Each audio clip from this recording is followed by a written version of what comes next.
एक गांव में भीष्म नाम का ब्राह्मण रहता था। भिक्षा मांगकर उसकी जीविका चलती थी।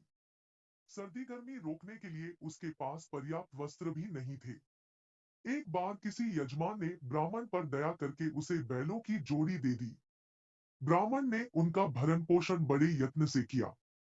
आसपास से घीतेलनाज इससे दोनों बैल खूब मोटे ताजे हो गए। उन्हें देखकर एक चोर के मन में लालच आ गया। उसने चोरी करके दोनों बैलों को भगा ले जाने का निश्चय कर लिया।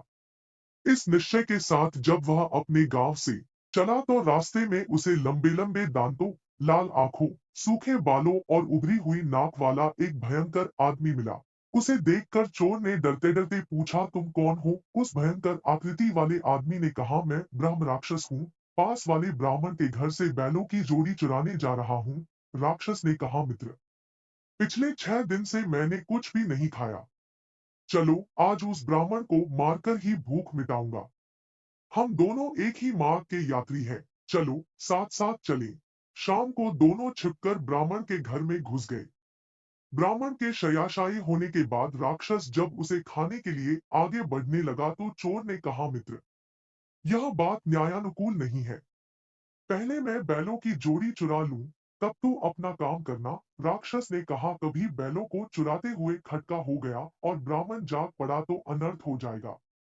मैं भूखा ही रह जाऊंगा। इसलिए पहले मुझे ब्राह्मण को खा लेने दे, बाद में तुम चोरी कर लेना।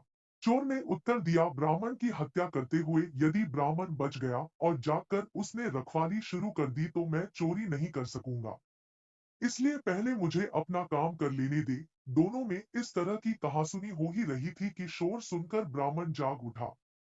उसे जागा हुआ देख चोर ने ब्राह्मण से कहा, ब्राह्मण, यह राक्षस तेरी जान लेने लगा था। मैंने इसके हाथ से तेरी रक्षा कर दी। राक्षस बोला, ब्राह्मण, यह चोर तेरे बैलों को चुराने आया था। मैंने तुझे बचा लिया।